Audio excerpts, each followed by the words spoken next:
Hey, what's up guys? This is Ricky V, and in today's video we're going to go over some of the muscle building mistakes that you're making that are keeping you real small and not letting you gain all of the mass that you really could be gaining on these vintage muscle cycles. These are quick fire bites of information that you can apply today in order to start making some real gains. So let's get started. Your first mistake is that you're afraid of calories. You're afraid of gaining fat, and so you're just not eating enough in order to support the new muscle growth. And this is a mistake that a lot of bros make. I see a lot of dudes rushing to get to the gym, rushing to make sure that they are on time to meet their training partner, but don't get the meals in. They don't eat the foods that they're supposed to for that day's workload. And so you reach a point of diminishing returns where those workouts are just not building muscle. They're just not helping you get anywhere or make any real progress because your nutrition is lacking. Lifting heavy weights to try to gain weight and not eating enough to build a new muscle mass, that's a sure combination for failure. So making sure that you're eating enough and on time is a key component to muscle growth. And that being said,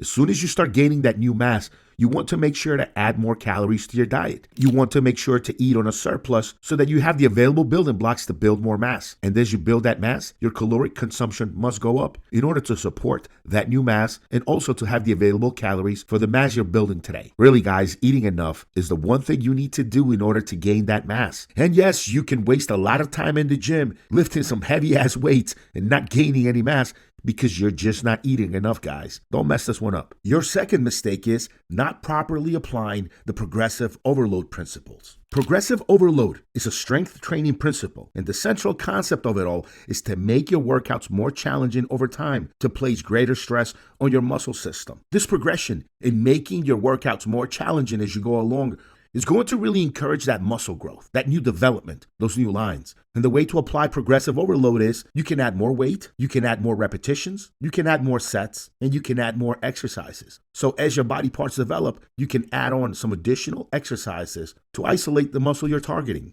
And as these movements and exercises become easier for you to do, then you can add more weight and eventually more sets. It's really about building a more challenging workout as you begin to make progress. The same exercises and weights that built yesterday's muscle are not going to build tomorrow's new mass. You need to continuously make your workouts more challenging, keeping your body in a constant state of adjustment, in a constant state of growth. Your third mistake is that you're just not sleeping enough. Rest, sleep. That's how you grow. It's really important to make sure that you get enough restful sleep every night. This is where a product like the GH Soma Stack can come in real handy. Taking the GH Soma Stack about 30 minutes before sleep is going to help you get a much more restful sleep. You're going to feel like you slept the whole night in just a couple of hours. So then you wake up feeling refreshed and ready to take on your day. And not just refreshing sleep, but also helps you make more growth hormone while you sleep. If you're training hard and eating right, make sure not to neglect that sleep. That's going to be a huge part of your progress, guys. Believe it. And the last muscle mistake that I want to mention in this video has to do with ego lifting. This is where you load up the bar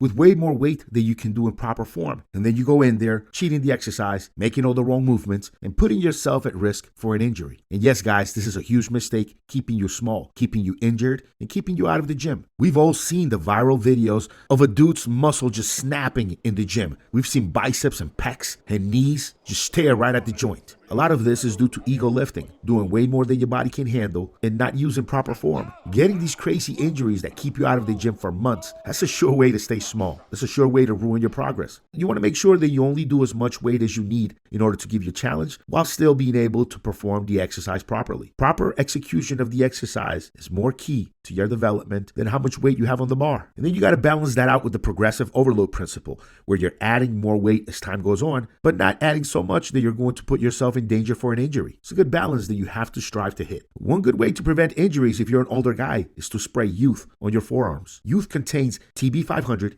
BPC 157, and CBD. Is a great preventive measure for injuries. It's a great treatment if you already had one. It's a great product to use just to keep your skeleton flexible and keep you moving along. And look, guys, if you want to discuss this video, if you have any questions that are specific to your particular case, head on over to vintage-muscle.com and click on the community link. That will forward you to our Facebook community. We're over 18,000 strong and counting. Come in, post your questions. You'll get some answers. I'll answer your questions too. All right, guys, that's it for me today. I'll see you on the next one. Peace.